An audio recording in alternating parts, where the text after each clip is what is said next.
So the first part of our agenda today, we're going to talk about eligibility, and we were just talking about how we can support teachers with determining eligibility, and talk about some resources that are available, and just answer any questions that you may have about eligibility. And then we're going to talk about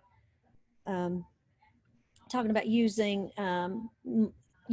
data to make decisions about eligibility, but then also using data to help support our writing a present level of educational performance in the IEP.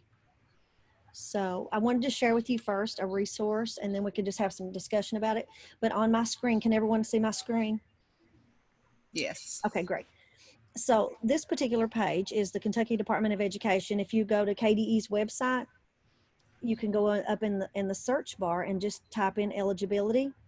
And if you have questions about a particular eligibility, all of the forms that you would need that would help you answer questions about eligibility, it can be found here. So you just type in the search bar the eligibility, and it'll bring you to this page. And this is a good place to start if you have questions about eligibility. You can see that we talk about, child find evaluations and reevaluations, and then there's the link for eligibility. And just so I wanted to share just that link with you, but really what I wanted you to see is over here in the right hand column. I'm not sure why that, right here, over here in this right hand column, and I don't know if everybody can see that because my screen, okay, but over here on the right hand column are the access to forms. And so if you wanted to look more closely at eligibility and you had questions about eligibility, you could click on any one of these forms. Does anyone have one that they would like for me to select in particular? Autumn, you want to look at a particular one? Let's do the monitoring documents. Is that one of them, or? Let's see, you can look at the monitoring document. Let me see where you're at. I'm not sure if I see that. My page is, it looks like the eligibility determination page is the one. Is that what I'm supposed to be seeing? Okay, does it look like the one on my screen? It's on the left-hand side of the page. Yeah, on the right-hand side. Yeah, I'm looking on the right. Yes, on the right-hand side. I see where you're. My pictures are over there. On the right-hand side, you'll see the list of forms. You see that, Autumn? And so there's. Yes. Okay. Yeah, we're covering it. That's what it is.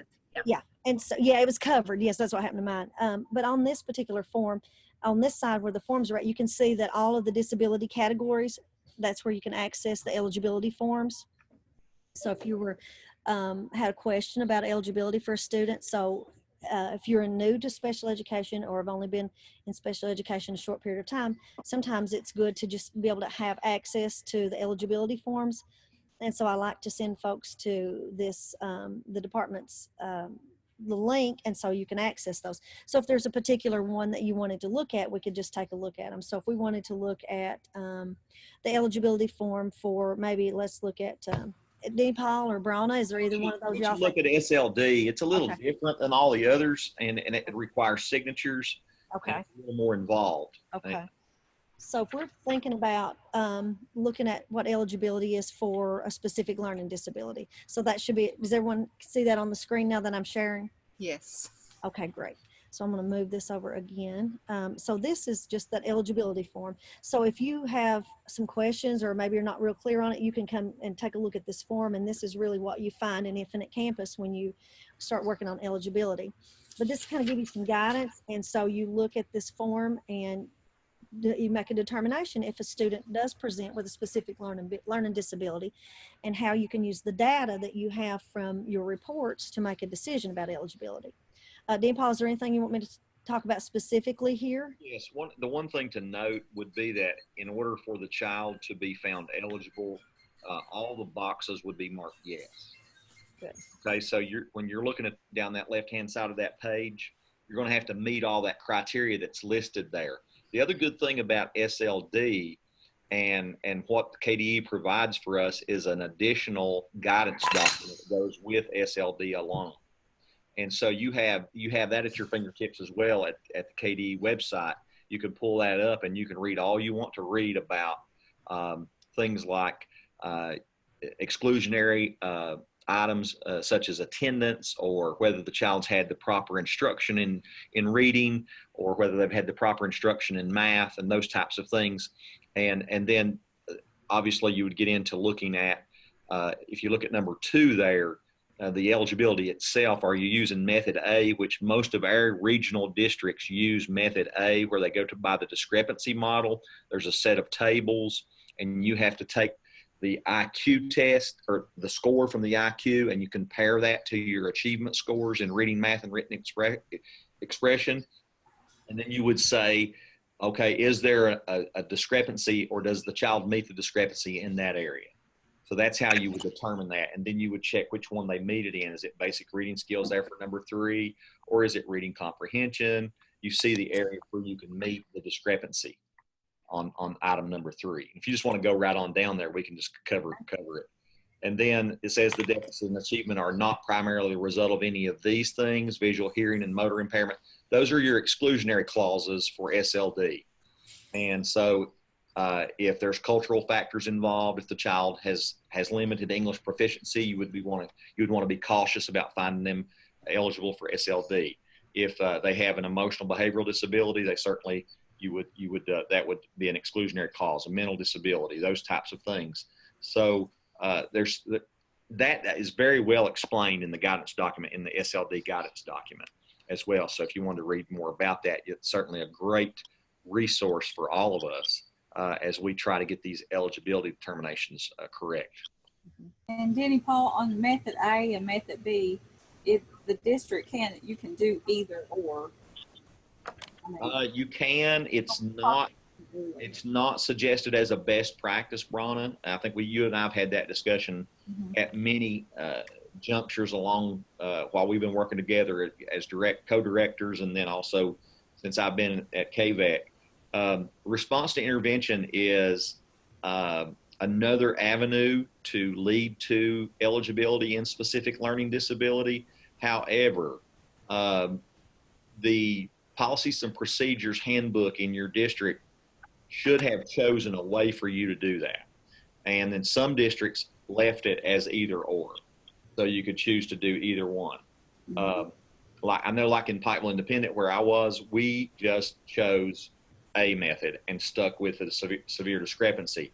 Because what we got into, and now that a lot of water's gone under the bridge since then, but what we've gotten into is not a real good, clear picture of what response to intervention data looks like, because everybody's doing a lot of different things. So at the time that we made that decision, we felt like it was a stronger stance for eligibility legally, because response to intervention had not been well developed in our district at that point. Does that make sense? Yeah. Okay. But it is certainly another way to do it. And if you have good, hard RTI data, the thing about it is the child making progress or not? And you have to define what sufficient progress looks like. And that's really subjective. And so in our talks with Teresa Combs, who is the guru behind the legal aspects of all this eligibility, and she's been through many court cases, she gave us guidance to kind of stay with the discrepancy model all those years ago. Now, people are doing a better job with RTI now. So it's certainly an avenue that we can look at. And that would be something you would need individually to check with your director at each of your districts to see what policy and procedure you're following in regards to that. Okay, now before a student's eligible, also they have to have gone through the RTI anyway. That's right. True. That's right. To be method A or method B. Yes, right. And doesn't that have to be decided at the consent meeting prior to any testing? It does. It is a way to, most of the time directors will have someone keeping the gate, so to speak, with referrals, and they'll review referrals to see that the RTI is done. But RTI is supposed to be being done anyway. And so what we're talking about is RTI for all kids, but then are we using RTI as a method to find the child eligible? There's a distinct difference. And so you have to have some real hard data there to say that the child is not making sufficient progress in RTI to go ahead and definitively say they have a specific learning disability. And it's possible. I'm not saying it's not possible. It is very possible to do that if the RTI is developed well enough. Yeah, and they have to use science research-based assessments when they do the RTI interventions. That's exactly right. Right. That's a very good point.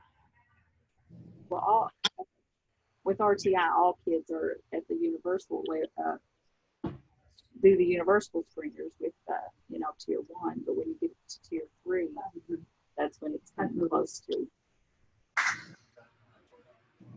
whether that would be enough to make them eligible for. I agree with you, Bron. I really do. I just was never comfortable enough with the fidelity of the RTI program that I was involved with to definitively say this child. Right. Can you show me the data? Right. And so the discrepancy model is kind of old school, and I just as a personal preference, I would rather use the discrepancy model because I think it's kind of clear cut and it's the safer legal passage. However, we don't want to leave any kids out. So if we were looking at that and we didn't have the discrepancy that we needed, but the child was close, we could retest, or we could look at they've not responded to the intervention that we provided, and if we have the hard data, then we could go ahead and make a call as an ARC, and I think that would be perfectly okay. But that would be an ARC decision. Right. I hope I didn't confuse you guys on that. That's a toughie to start off with. It really is. But if you go on number 5, evaluation information confirms there's an adverse effect on educational performance. When you're found eligible in Kentucky, you not only have to have a discrepancy, a diagnosed disability, but you also have to have an adverse effect on your educational performance. And certainly, if you've got a 22-point discrepancy between your reading achievement and your IQ score, you're going to have an adverse effect. And it's going to impact how you're performing on grade level. And that's what you look at when you're looking at adverse effect. You just say, hey, here's what 3rd grade reading should look like. And this is where this child is. Now we've got a gap and we've got to build a bridge between the gap and where the performance is grade level. So that's something to look at. And then 6, evaluation information confirms lack of instruction in reading. That has to do with attendance. And that would be something that you would need to review closely with your director. When a child misses 20-some days of school, it can safely be said that maybe they haven't had the proper instruction in reading and math. And if that's the case, an eligibility decision may not be the thing to go for until that child does have the proper core instruction. So that's an exclusionary rule. And that's very well defined as well in the SLD Guidance Document. And then you move right on through any relevant behavior that you've noted in the behavioral observations. You would document there, and any kind of educationally relevant medical findings, and you go right on down. And then you start to, if you're doing the RTI method B, you would document your instructional strategies that you implemented here.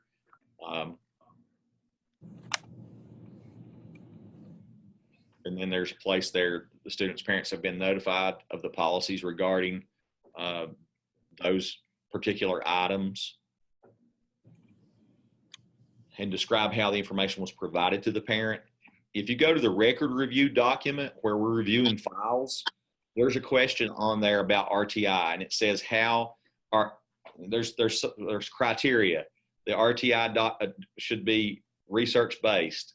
It should be provided at reasonable intervals. We should leave enough time and have enough data points to definitively say the child's had an opportunity to respond to the intervention. And then it also asks, have we provided the information to the parents at the proper amount of time? So that's what number 10 is about right there.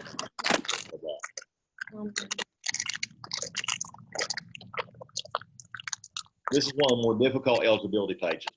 That's why I thought it was a good place to start. We have a new participant. He's on 2B. That's Grant. That's my middle boy. Say hi, Grant.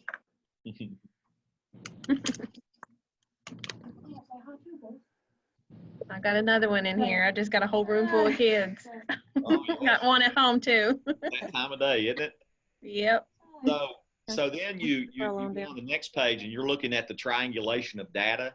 So you're going to pull in all your supporting documentation. You're going to have all your academic scores. You're going to have your IQ scores. You're going to have your state and district-wide testing. You're going to have your classroom assessments, and all that you would pull together. Your behavioral observations, your adaptive behavior score. All of those pieces would go together, and then the ARC would discuss all that and say, yes, we feel like we've triangulated the data, and there is this child truly has a disability. This child truly has an adverse effect, and it's in need of specially designed instruction. And that's the 3 prongs for eligibility in the state of Kentucky. So you got to have a diagnosed disability, you have to have a need for specially designed instruction, and you have to be able to show that there's an adverse effect from the disability on the particular skills that are going to make that child perform at grade level. So that's the kind of things that would go there for supporting documentation. And then you would check one of those boxes. The student meets the eligibility criteria, and you can see it talks about adverse effect and is eligible for specially designed instruction related services. Or they do not meet, or the student has a specific learning disability that does not have an adverse impact on his educational performance.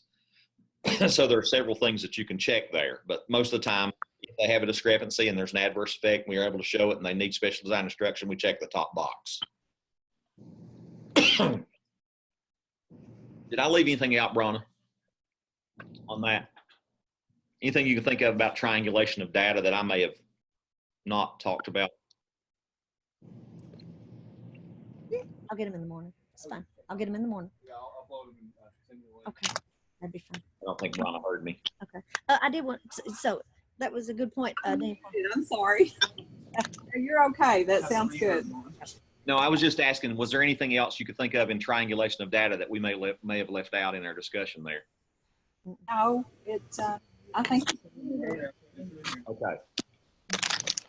Yeah, I think you did a good job with that, Denny Paul, because we talk about triangulating data, but do we talk about what are all those multiple sources of data? So we just want to make sure we don't just include the psychological report and the achievement scores, but we also consider classroom performance and all pieces of data, behavioral observations.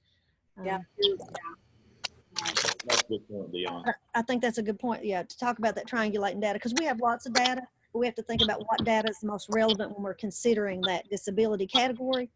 And we think about what we might have if it's a student in reading, if it's a reading comprehension or written expression, you know, that we have data to support decisions that we make. And one of those things that that we see lots, Brenda and I, when we're reviewing files, is that we forget to include this document. Somehow, some way, people forget to include it. So it's a very important piece that this needs to be in the due process file with every eligibility decision. This document needs to be there. Right. So, you know, as new teachers, we certainly need to be mindful of that and make sure that that's a piece that we include every time we make an eligibility decision. Right. And on this page that's on our screen, that supporting documentation, you want to make sure that that data is there, and then you discuss each of those pieces of data, because before, you know, sometimes you might not have all the data in there, you may not have all the pieces of information, so you just want to make sure that you have include that there in your evidence. And you know, we talk a lot about in our trainings not copying and pasting from the standards into the IEP goals and things of that nature. This is certainly a document where I could see that you might access the psychological and you may be able to pull a piece in from there. And I think it's okay to do that. You know, you just don't want to copy and paste on your IEPs. But here is a place where I think teachers can use a little shortcut. The other thing is that we haven't talked about as far as eligibility is concerned. There is a timeline once the consent is gained and the consent form is filled out and you plan your evaluation. and you get that parent's permission, you have 60 school days in which to finish this and get the IEP in place. And So you count the day, I'm sorry, Denny Paul. Go ahead. You count the day that they signed it. That is counted also, not the next day. Right. I mean, because that's sometimes can be sticky if you. 'Cause Yeah. If you're close. that it's the day after they sign, they've got 60 days from then, but they have to count the day that they sign the consent. So just talking a little bit, we're talking about, if we're talking about the discrepancy model in the tables that we use, is that, Dean Paul, let's go back and Bronna talk about right here in the supporting documentation. So we just make it real clear on there. So if you're talking about that eligibility, that's where you're talking about, Denny Paul, to add that information about the psychological report and the academic. The academic piece. And then you could also- On there, anything- can you not talk about just the RTI, even though you didn't use RTI for the process? For eligibility purposes. Right. Would you not talk about the RTI data there too? You could, but I think it would be. You think that would that be supporting documentation? yes, Also, it would. It would. It perfectly good. That's a good point, Stephanie. Perfectly good place to put that. But you just pull in those triangulated pieces, the behavioral observations, the adaptive behavior, all the information that would be pertinent to what's causing this child not to be on grade level or on the range, that would be commensurate with other peers. and when you look at your integrated report, when your psychologist gets finished with it, it has a lot of the triangulation on there. It has all those pieces pulled in. That's a good point. And they might put that there for the supporting documentation, right, Bronna? That's what I was saying too. That it would be I would think it would be good to look at those pieces of information. Because lots of times they'll just rehash the behavior observation and put it right in the report. So you've got it right at your fingertips, and there's nothing wrong with getting that into this report by copying and pasting it over there. And certainly RTI would be one that you could look at that, and look at the analysis of that, and then put that in there as well. I'm thinking of a student who may have had reading recovery or math recovery, and they usually do a really great job of doing an analysis of where that student is, and I think that would be perfect for this report. It would be perfect. I think one of the things I think that's a great point too, and I think one of the things that we need to be thinking about as we're synthesizing this data in our minds, that we are thinking about the particular discrete skills that we're going to work on with this kid, and where do we find the baseline for that, and can we get that in the present level soon enough that we can write good measurable annual goals? Because if we get off on the wrong foot early, it's really hard to recover that and get that cycle started the way it needs to be started, because one IEP leads to another and it never ends. It's a process. It continues. So it's very, very important that as I review files today and I'm looking at them, I'm seeing that with a lot of these initial referrals, they're failing to identify in the present level what the baseline is.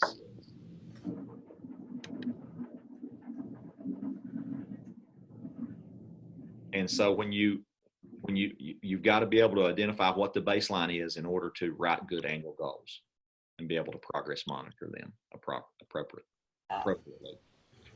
There's the signature page I was talking about. Everybody has to sign. This is the only form, Autumn, that everybody has to sign it as well on the ARC. It's an additional, like the conference summary, but then you have to have them. And sometimes it gets a little confusing on agree and disagree. What you're agreeing to there is that the child is eligible. Right.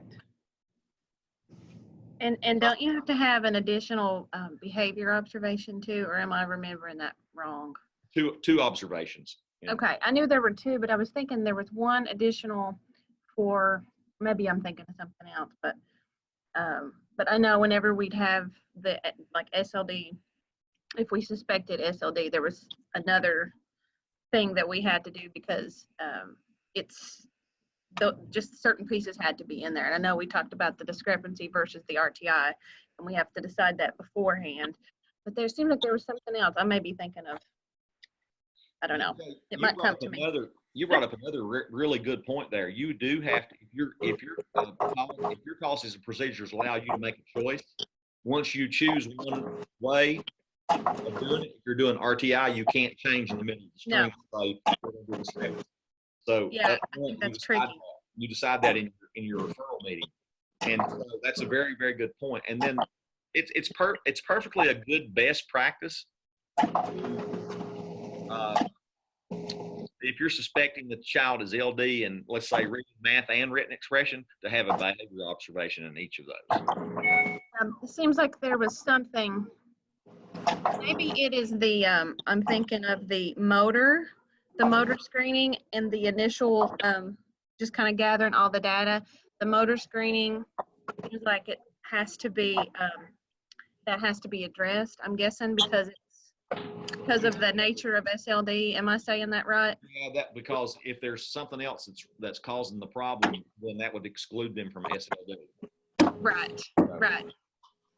And I know with our the students that are truly SLD, you see the high IQ and you see this low performance in one area or more. And we had one student in particular I can remember who was super smart, just so bright in every way.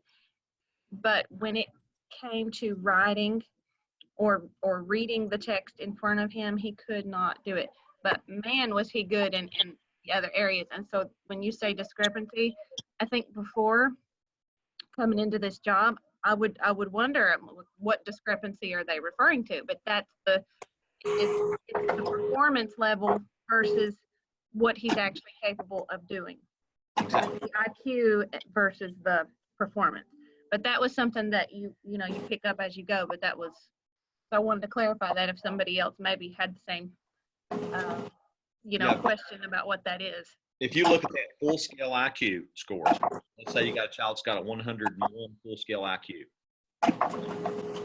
Sometimes that's a typical score.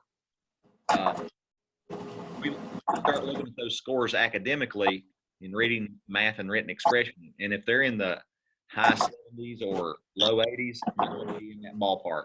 And it depends on their age with the discrepancy.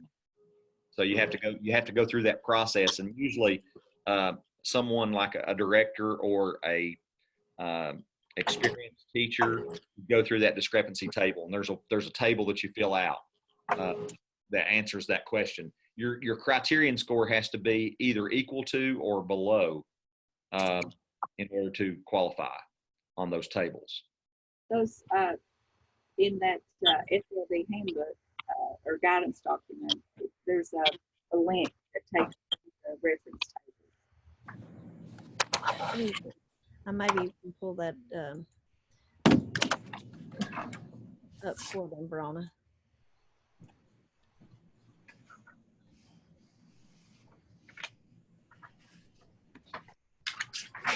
Tell you this, the SLD guidance document is a really good document. It's really thick, but if you're trying to get it right, it's a really good piece of information to have at your fingertips. I'm going to pull that up. Here is the on KDE's website, and I've got it on my screen. I've just typed in SLD eligibility guidance, and I'm going to click on that, and then here's that. We'll take a look at that a second just to see it to download, but I'll show everybody so you know how to access that and what that looks like.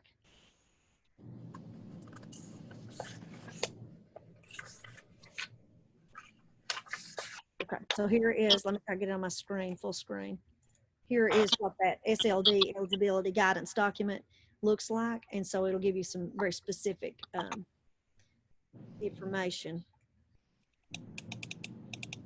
for SLD. Okay, so anyway, so I'm just going to kind of scroll through that, but here's the table of contents.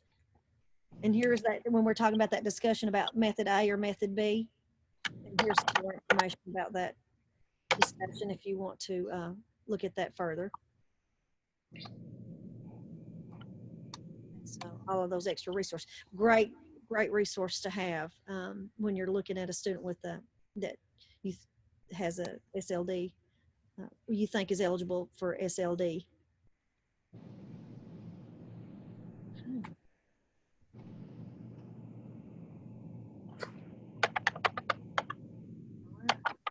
Let me see if I can get back off this page. And okay, just a sec. So is there anything else you wanted to talk about with eligibility for SLD?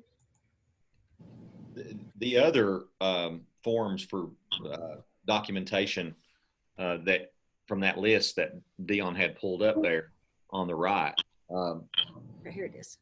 those eligibility forms are not near as involved as the SLD one. So if you can do the SLD one, you can do the rest of them. The IEP guidance document is also a good place to look if you have, like with you doing hearing impairment, there's a lot of good guiding questions in the IEP guidance document about hearing impairment, and there's an expanded core curriculum that you can access. I'm sure you know about that already. Yes. And those are good pieces of documentation to have to help build your present level. And then if it can also help aid in whether or not the child's eligible or not. Heather Hall has really helped me, get everything organized and do, use what I need to use. And so like even today, I was using the SPICE, we have a SPICE kit, and this curriculum that we use. And one thing I learned today, actually, while we were talking about MMD and just other categories, I did not know that when a child's tested for MMD, if he or she is suspected to be hearing impaired as well, the psychologist's test that they do, in this case was the WISC-5, there are separate areas for that child. And so if they group all those scores together, it comes back as the child has this low IQ, which I know this child didn't. And so I can remember, explaining to my director and other people involved that, this child's not MMD, she's hearing impaired. But up until today, I didn't know why. And she explained that because a portion of that test is, it's mostly verbal, that the verbal scores are going to be considerably lower because of her impairment. So it made her look like she had this like 72 IQ when really she's probably a strong average, probably 85, 90, if not higher. And she said that's something that, that's why, is because they group those scores together. And had we looked at the separate, just I think she called it the processing part, and it wasn't the processing speed. There was another component of it. But because they grouped it together, it made it lower. And she said she was curious to see what it would have been had you not combined those scores. But I thought that was interesting because I knew this child was not MMD. There is a nonverbal IQ test that you can give. So that's certainly something to think about with hearing impaired kids. Yeah, that may be a good idea. And that auditory processing, piece. But how easy would it have been to mislabel her, I'm sorry, I didn't hear you. I said, how easy would it have been to mislabel this child? Yeah. You get these scores back and you just think, but that's not always what they, that's really not always the case. Yeah. Well, one of the things that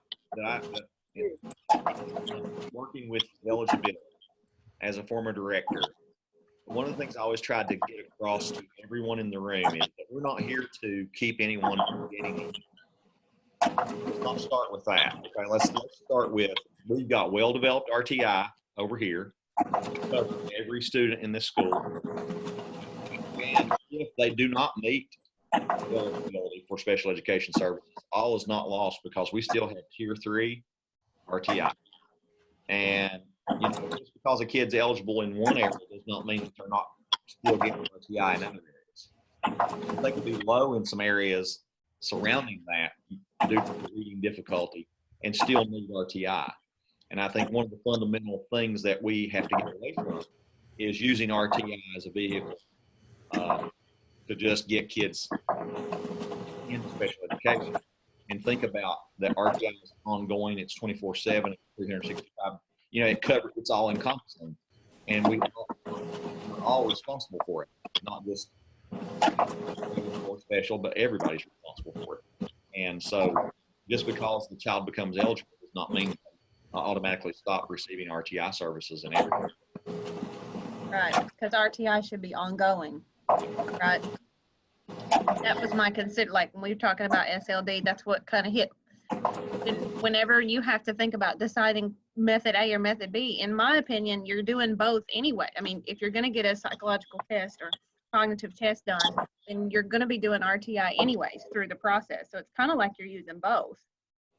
I think what a lot of people wanted to do was to say, okay, if the kid didn't meet the discrepancy because they had a bad day on a test, you'll use the other. But the law doesn't allow for us to do that. Right. You got to choose one or the other and go with it. But we don't want to leave kids out no matter what. You know, we want to make sure that we're catching everybody that needs to be taught, that people are getting what they get in order to have them progress in the curriculum. It's like somebody's running some papers. Yeah, no, yeah. We may have just a little something running in the background or something, I guess. Can't hear you, Bronna. What? I don't understand what the. Oh, there we go. I can hear you now. Okay. There's some real background Yeah, I don't know where that's coming from. white noise.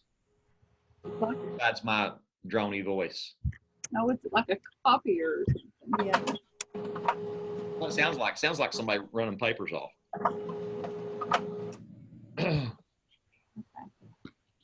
So, Do you have questions? Do you have, Autumn, do you have, or anybody else on the panel have questions concerning eligibility in any way, or is there or anything? Now's the time to throw it out there and see if we can come up with something. If we can't, we'll find an answer maybe. and you can look at, we can look at any of the eligibility categories over here on the right. If anybody wants to ask a specific question, we can look at that. I'm assuming, Paul, you want to get your eligibility correct. You want to get all the information that you can. You don't want to mess up the match and really be a bear. Yeah, that's a good point, Veronica. You do. You want to make a correct determination of eligibility. Absolutely. I always took it, as a director, I took it very serious in terms of the labeling process, and wanted to make sure that we were doing it by the law and that we were not leaving any stone unturned when it came to determining. And you know, I got into a situation where, you know, I would try to help these kids qualify if I felt like, you know, they needed it. And that's really frowned upon sometimes. So you have to be careful with that, and just, you know, go with the ARC decision, because that does give you some comfort that you have other people that weigh into the decision. It's not one person making the decision. And but with I think with these eligibilities, lots of times they're not real clear cut, and that's what makes it so difficult. And we have an obligation professionally to try to get it right, and not just flippantly do it. And I'm not saying anybody would do that, but we certainly, you know, ethically, we want to get it right when it comes to eligibility, because we don't want to label a child with a disability if they don't in fact have one. With a real strong referral, that will help you. You know, Yeah. The chairperson looking at referral, they got to make sure that everything's there. If you got a really strong referral checklist, and I think you have one, don't you, Dion? Just make sure that that's all covered. If it's not, then he doesn't need to, or he or she doesn't need to accept that referral. Absolutely. You know. That's right. And that we don't buy, that's right. We don't miss any of those pieces before we move on into that, right? Because it is helpful. Make sure you have all of those, you've collected all the data before you move forward. There was a question that came up the other day when we had our wonderful day there Tuesday with all the new people in, and I want to just bring this up really quick as I think about reevaluation, because it's up there on the top: child find, evaluation, and reevaluation. So every 36 months, a child has to be reevaluated. Okay, so every 3 years. So you look at the date that eligibility was last determined. Autumn, this might be important for you. Take the date that it was last determined, and then you go 36 months into the future, and that's when the child is due for reevaluation. And so you have to have the reevaluation conducted by that 3-year window. Okay. Now, the other question that came up, is there a 60-day timeline with a reevaluation? And the answer is definitively no, there is not. There is not a 60-day timeline on that. You have to have it done within the 36 months. So some people asked that question the other day, and they get confused by that. The 60-day timeline is for initial eligibility. And then once they're in the program, every 36 months is the requirement. Then you've got to watch those kids that turn 9 years old if they're in development of the life. Yes. They're eligible, you got to watch. Yeah. Yes, you have to have a meeting by the time they're 9 to determine if they have a further disability, or if they've made the progress that they needed and they no longer present as a child with a disability. That's a good point. I'd forgotten about that, DD. Yep. Yeah, that's what I did when I first started. So I learned real quick, DD turning 9. You can look at your caseload and get your idea, and then you go back and say, wait a minute, these kids are turning 9. That changes everything. Right. That's a good point. Yeah. And then there's kids that you get, you test and then you don't place, and the situations come up before with us, like, how long can you wait before they try that again? And I was told it was 1 year. Is that right in that particular category? That's what we always did. It had to be at least. And another question was always, do we put them back in RTI?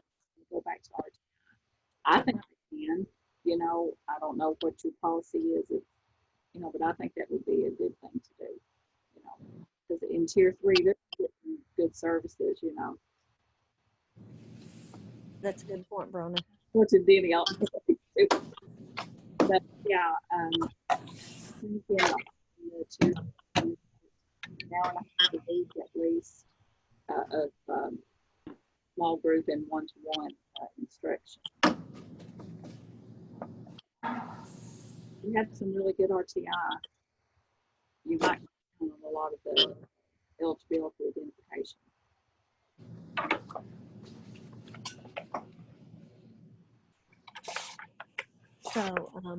So the next thing, we were just talked about eligibility, and so anytime you have you're looking at eligibility, or you're trying to decide what you suspect a disability, you can use those eligibility forms. You can access them there and just take a look at them, and then you can get a better understanding, so that when you're planning for that evaluation, that you might have a good plan, so based on what that criteria is. So anyway, you can access those forms at any time, and I think that's very helpful to know where you can go and to just take a look at those forms, and especially that SLD guidance. A real good document to have. So the next thing we had planned to talk about on our agenda today was just talking about triangulating data. And I think, does anybody have anything else they want to talk about that? We just talked about using those data sources, but does anybody got any questions about that?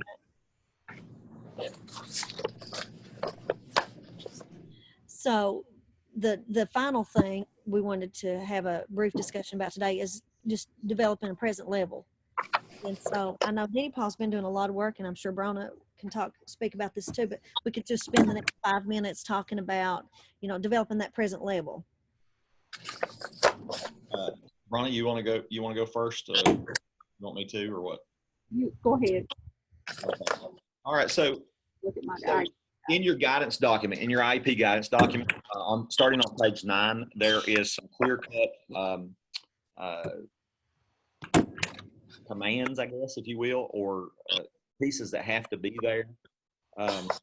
So when you're thinking about, the one thing to think about is there's a box to check in each of those present level areas. It starts with communication up there at the top, and then the next one down is academic performance. If you check the box as commensurate, you're not required to put any other information in there. However, you can check that box as commensurate and still put supporting evidence in there. Okay. Now, if you don't check the box, let's say you don't check it for academic performance, but I'll definitely have some academic deficiencies, then you're required to have certain things in that present level. One of the things is strengths on the skills.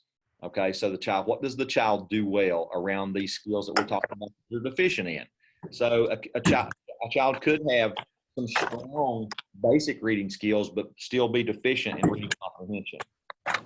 So a strength would be that they have strong phonemic awareness. They have strong ability to call words and letters, or to make sounds blend into words. Those types of things. And I'm not a reading teacher, but it's certainly that's what we're talking about when we talk about student strengths. We're talking about around skills. We're not talking about some just extraneous strengths like the child's got good hair. That type of thing. It has to be around the skill. You know what I'm saying? And so that's one clear requirement that has to be in the ones that you do not check the boxes commensurate. Let me give you an example. If you look beyond that at the health, vision, hearing, and motor ability section, lots of times a child will be maybe ADHD and need to take some medicine, but they won't necessarily have or maybe they need glasses. You can still put that information in there without and go ahead and check that area as commensurate, and then work on the other areas. And the areas that are not commensurate, you would have to have all of the 4 things or 5 things that are required. So the first one's strengths, and then you have the needs around the skill deficiencies. That would be the second one. That would be required. So you would identify something like, okay, you've worked with all this information in the triangulation. Now you're funneling down and you're pulling from all the information that you have data on, and you're deciding, hey, these are the things that the child has difficulty with. Reading comprehension's a problem. Math computation's a problem. Okay, so once you identify those as needs, you would need to come up with a baseline for those skills. Okay, and one of the things I see us doing at the region right now is we're forgetting that we have to develop a baseline around those skills. Even if we get good data that tells us the STAR test said this, the RTI says this, we still have to determine with 4 to 6 data points what the baseline is. Okay? And it's a little different for an initial one. We've kind of pushed that, but I think we've created maybe a misnomer in terms of what baseline actually is. So we want to make sure that the baseline is well developed around the skill, so that we can then go to the annual review section and write a measurable goal based on what we've said. Now, so now we're talking about 3 things that have to be in the present level: strengths, needs around the skills, and then the baseline. Okay. Now, this little graphic organizer right here that has vague phrases and specific phrases kind of gives you an idea about how you can make some of those phrases in your present levels measurable, so that you can bounce off of that and you can go right to the annual review goal section, and you can say, hey, I can write a goal from this. Look at the one on the left under the first one. Is active and doesn't pay attention. Can you write a measurable goal from that? You have to ask yourself the question. When I write these statements, can I write a measurable goal? And if I can't, then I have to write it in such a way that I can. So then the second one says they changed it a little bit. They thought about it. They added the data piece. This child attends for 1 to 2 minutes in a large group during a 20-minute observation period or 10-minute observation period. So when you start putting those numbers with it, then it becomes a little more definitive and a little more descriptive of what actually is the problem with the kid. So then you can write a goal that can be measured. Does that make sense? And then the last piece then, and I know we're running short on time, the last piece is that we have to have an adverse effect statement. And those adverse effect statements have to cite the grade level performance. What does grade level performance look like in reading for a third grader?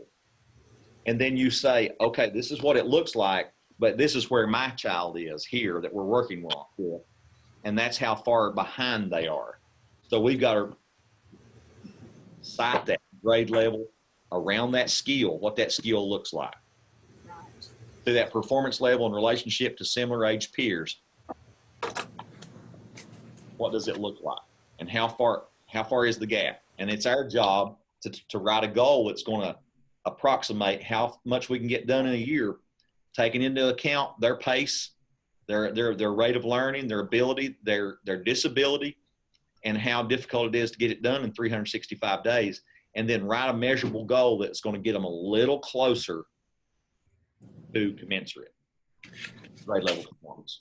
So that's what we look for when you have an area that you have not checked it as commensurate, and there are some clear-cut difficulties with that.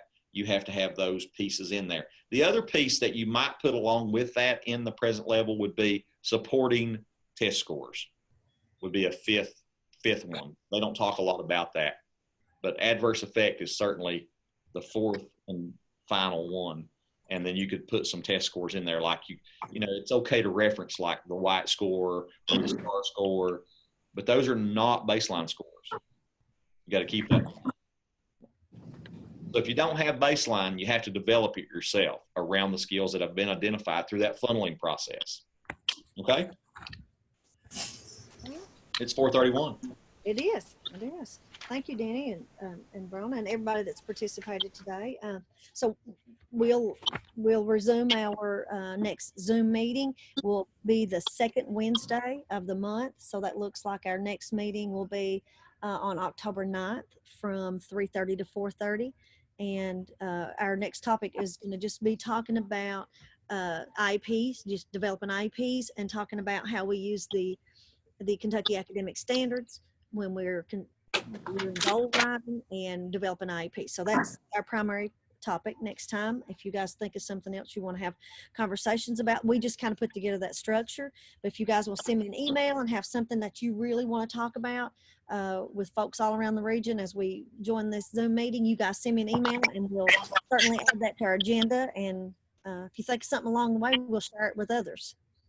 So we're getting our network established, and thank you for your participation. Does anybody else have anything they want to? Just going to say, you know, during this, if they have their SLD guidance document on their IEP guidance document and their IEP lesson plan handbook, those are things that you need when you're, you know, just start using those, because they will be your guide to everything and they can answer questions. And then you can go to his website and get all your documents and explanations, and they can always call you guys. Yep, that's a good point. That's right. So yeah, those are things you just want to have in your hand all the time. You want your IEP guidance, you want your, we call it the schoolhouse document, but also have the SLD eligibility. It's just good to have those printed off. So when I went on KDE's website, you could see just up in the corner, I just typed in what I was looking for and it'd bring me to that, and you just have those, they're active links to take you right to those documents.